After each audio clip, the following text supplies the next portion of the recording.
السلام علیکم ورحمۃ اللہ وبرکاتہ۔ الحمدللہ رب العالمین والصلاة والسلام علی خیر خلقہ محمد وعلی آلہ وصحبہ اجمعین ومن تبعہم بإحسان الی یوم الدین۔ رب اشرح لی صدری ویسر لی امری واحلل عقدۃ من لسانی یفقہوا قولی۔ محترم سامعین کرام، آج ایک ایسا مسئلہ آپ کے سامنے بیان کرنا ہے جس کا تعلق ہم میں سے بہت سارے لوگوں سے ہیں، اور مسئلہ یہ ہے کہ بہت سارے لوگ جو نوکری کرتے ہیں یا اسکول میں پڑھتے ہیں، کالج یونیورسٹی میں پڑھتے ہیں، اور ان کو نماز ادا کرنے میں، وقت پر نماز ادا کرنے میں پریشانی ہوتی ہے۔ تو اس تعلق سے چند گزارشات، چند باتیں آپ کے سامنے رکھنی ہیں۔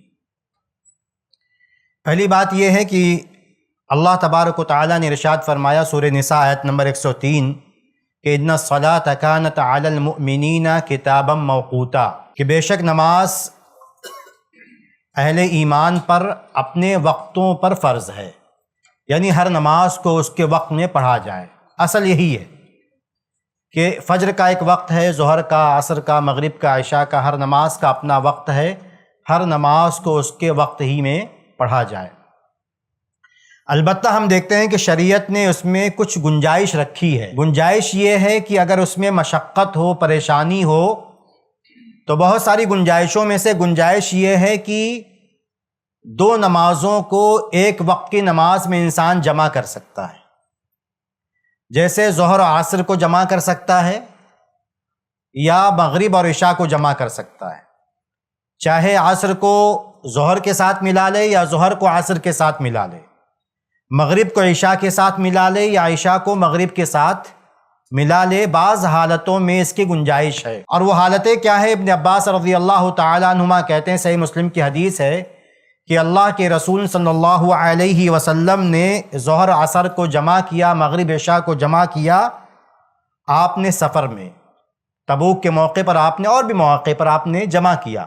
تو گویا کہ سفر کے موقع پر انسان کو اگر مشقت ہے، پریشانی ہے، اور سفر میں کوئی ایسا مسئلہ ہے کہ کئی جگہ نہیں پڑاؤ کیا جا سکتا ہے، کئی جگہ نہیں ٹھہرا جا سکتا ہے، تو ایسی صورت میں انسان جو ہے ظہر عصر کو جمع کر سکتا ہے، مغرب عشاء کو جمع کر سکتا ہے۔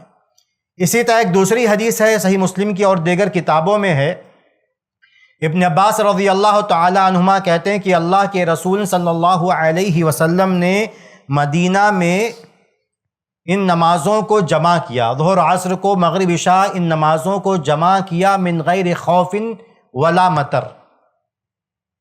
اس وقت جو ہے دشمن کا خوف بھی نہیں تھا اور بارش کا مسئلہ بھی نہیں تھا، اور سفر بھی نہیں تھا۔ واضح ہے کہ سفر بھی نہیں تھا، سفر بھی درپیش نہیں تھا، بارش کا مسئلہ بھی نہیں تھا، اور دشمن کا خوف بھی نہیں تھا، لیکن نبی نے نمازوں کو جمع کیا۔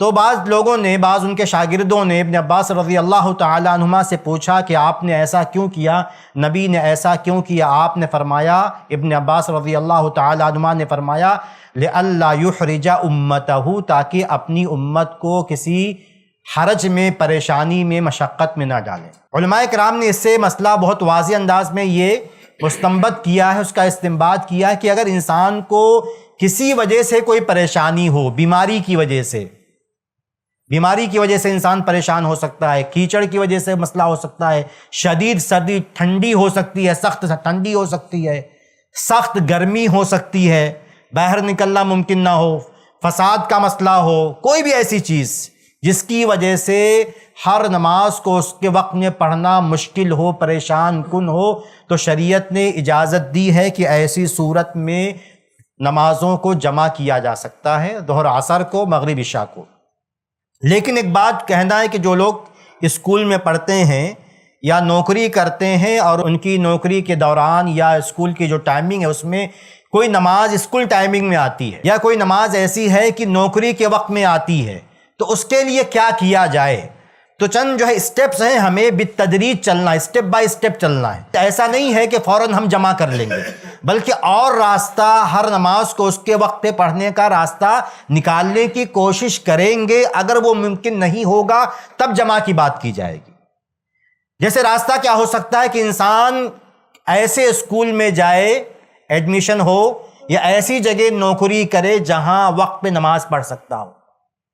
اس میں تفصیل ہے، کہیں ہوگا کہیں نہیں ہوگا، لیکن کم سے کم پہلا اسٹیپ یہ ہے کہ ایسی نوکری کرے، ایسا کاروبار اختیار کرے، ایسی نوکری خاص طور سے اختیار کرے، ایسے اسکول میں، ایسے کلاسز میں، ایسی کہیں بھی ایسے جگہ رہے جہاں وہ وقت پہ نماز پڑھ سکتا ہو. پہلے کوشش انسان کو یہ کرنی چاہیے. ایک راستہ یہ ہے. دوسرا یہ ہے کہ اسی کا آگے کا حصہ یہ ہے کہ اگر کوئی ایسا مسئلہ ہے نوکری میں کہ اسی جگہ نوکری کرنا ہے لیکن اس میں شفٹنگ ہے، کوئی جو ہے دوپہر کی شفٹ ہے، ایک نائٹ شفٹ ہے، یا کوئی بھی ایسا ٹائمنگ کا فرق ہے، 2-3 شفٹیں ہیں، تو آدمی جو ہے اختیار، اگر اس کو انتخاب کا اختیار ہے، اگر وہ چن سکتا ہے تو دیکھے کہ کس شفٹنگ میں وہ زیادہ نمازیں وقت پہ پڑھ سکتا ہے. آدمی اس کو بھی دیکھے، یہ آسانی حاصل کرے. تیسری بات یہ ہے، میں اس کو گویا کہ مشکل کی طرف لے جا رہا ہوں، پہلا حل وہ، دوسرا یہ. اس کے بعد تیسری بات یہ ہے کہ انسان اگر شفٹ کا بھی مسئلہ نہیں اس کے پاس ہے، اختیار میں نہیں ہے، تو تیسری بات یہ ہے کہ جہاں وہ نوکری کرتا ہے وہاں جو بھی اس کا باس ہے، مالک ہے، جو بھی اس سے سینئرز ہیں، ان سے اجازت لے، ان سے بات کرے. اسکول میں ٹیچر سے بات کرے یا پرنسپل ہے اس سے بات کرے. اس میں یہ بھی آ سکتا ہے کہ اگر کسی اسکول میں بہت سارے بچے، مسلم بچے پڑھتے ہیں اور لگتا ہے مناسب ہے تو وہاں جو پیرنٹس، بچوں کے جو پیرنٹس ہیں وہ بات کریں کہ ہمارے بچوں کو 10 منٹ 15 منٹ نماز پڑھنے کا دیا جائے، کوئی راستہ نکالا جائے.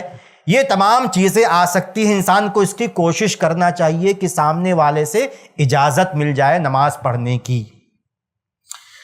اور اس کے بعد اگر اجازت نہیں ملتی ہے، فرض کیجئے اجازت بھی نہیں ملتی ہے، تو چوتھی صورت یہ بن سکتی ہے کہ آدمی کسی اور چیز کا بہانہ کر کے نماز پڑھ لے.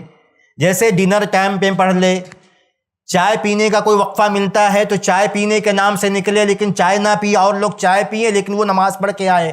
باتھ روم کے بہانے سے نکل سکتا ہے کہ مجھے باتھ روم جانا ہے، اور باتھ روم تو جانا ہے وضو کرنے کے لیے، آپ جھوٹ بھی نہیں بولیں گے، یہ بھی جو ہے گنجائش ہے، اس کو جھوٹ نہیں کہا جائے گا. ہاں مجھے باتھ روم جانا، اب کس لیے جانا میں اس کو ڈیٹیل نہیں دے رہا ہوں، تو مجھے باتھ روم جانا ہے. باتھ روم جانے کے بہانے آدمی کوئی بھی ایسا جائز بہانہ بنا کے انسان کوشش کرے کہ اس وقت میں وہ نماز پڑھ لے. یہ چوتھی چیز ہے. پانچویں چیز یہ ہے، تھوڑا سا آسانی کے لیے، باقی چیزیں تقریباً ہو گئیں. پانچویں چیز یہ ہے کہ آدمی، ایک خاص بات یہ بھی ہے نا کہ پہلے سے ذہن میں رکھے، پہلے سے وضو بنا کے رکھے. جیسے نوکری شروع کرنا ہے، بیٹھنا ہے ڈیسک پہ یا کہیں بھی، تو پہلے سے وضو بنا کے رکھے تاکہ وضو کرنے کا مسئلہ نہ رہے. اس میں گنجائش کہیں بھی نکلے گی 10 منٹ کی، آدمی نماز پڑھ لے گا. اس کی بھی کوشش کرے. اس کے علاوہ چھٹا مطلب ہے کہ چھٹا نماز پڑھنے میں طریقہ کیا ہے کہ آدمی چونکہ وقت اس کو شارٹ ملا ہے، کم وقت ملا ہے، اس لیے صرف فرائض ادا کرے. ظہر کی 4 رکعت پڑھے بس، سنتیں وہاں نہ دیکھے، کیونکہ سنت کا وقت اس کے پاس نہیں ہے، تو بلا وجہ اپنے آپ کو حرج میں، مشقت میں نہ ڈالے، پریشانی میں نہ ڈالے. 4 رکعت فرض پڑھ لے، عصر کی 4 رکعت پڑھ لے، مغرب کی 3 رکعت، عشاء اگر کی ہے 4 رکعت، فجر تو عموماً گھر پہ عام طور پر ہوتی ہے ورنہ 2 رکعت. تو یہ اس طرح کوشش کرے. اسی طرح نماز پڑھنے میں جو فرض نماز پڑھے اس میں بھی چھوٹی صورتیں پڑھے اگر بہت شارٹ ٹائم مل رہا ہے، کیونکہ ہمیں نماز پڑھنا ہے. اصل میں تمام باتیں کیوں کر رہا ہوں کہ ہمیں نماز وقت پہ ٹائم پہ پڑھنا ہے. اس لیے جو ہے وہ سورہ فاتحہ پڑھے، قل هو اللہ احد پڑھ لے، ایک دفعہ سبحان ربی الاعلیٰ ایک دفعہ بھی کہہ سکتا ہے، سبحان ربی العظیم ایک دفعہ بھی کہہ سکتا ہے. وہ تمام گنجائشیں شریعت نے آسانی کی رکھی ہیں کہ اگر کوئی راستہ نکلے تو پڑھے. اب اگر یہ تمام صورتیں نہ ہوں تو ہم نے جو شروع میں بات کی تھی، اگر کوئی تمام صورتیں ممکن نہ ہو تو ایسی صورت میں علماء کرام نے فتویٰ دیا ہے تو کم کی گنجائش یہ ہے کہ آدمی ظہر کی نماز عصر کے ساتھ پڑھ لے. جیسے عام طور پر دوپہر والوں کی ٹائمنگ عصر میں نماز پڑھنا مشکل ہوتا ہے، تو ظہر کا وقت جیسے 1 بجے سے کلاسز شروع ہے اور اس سے پہلے وقت ہو جاتا ہے، اتنا کافی وقت ہے اس کے لیے، تو وہ ظہر کے وقت میں ظہر اور عصر دونوں پڑھ لے. اگر لگتا ہے کہ عصر کا وقت نہیں ملے گا، عصر میں اسے چھٹی بالکل گنجائش نہیں ہے ملنے کی، تو ایسی صورت میں ظہر کے وقت میں ظہر عصر پڑھ لے. یا عصر میں گنجائش ملے گی، ظہر میں گنجائش نہیں ہے تو عصر میں پڑھ لے. یا مغرب میں جو ہے گنجائش ہے لیکن عشاء میں نہیں ملے گی تو عشاء کو پہلے مغرب کے ساتھ پڑھ لے. یا مغرب میں گنجائش نہیں ملے گی لیکن عشاء میں گنجائش رہے گی تو مغرب کو عشاء کے ساتھ پڑھ لے. یہ جو ہے صورت جو ہے اپنائی جا سکتی ہے انتہائی مشقت کی انتہائی جو ہے پریشانی کی حالت میں، مجبوری کی حالت میں، جیسا کہ شیخ فقیہ عصر شیخ ابن عثیمین رحمہ اللہ نے ایسا فتویٰ دیا ہے، اور بھی علماء کرام نے ایسا فتویٰ دیا ہے کہ مجبوری کی حالت میں یہ جمع کی صورت اپنائی جا سکتی ہے۔ ایک آخری بات کہہ کے بعد ختم کرتے ہیں کہ سورہ طلاق میں اللہ تبارک و تعالیٰ نے ارشاد فرمایا وَمَن يَتَّقِ اللَّهَ يَجْعَلْ لَهُ مَخْرَجًا، کہ جو اللہ کا تقوی اختیار کرے گا اللہ تعالیٰ اس کے لیے کوئی نہ کوئی راستہ نکال دے گا۔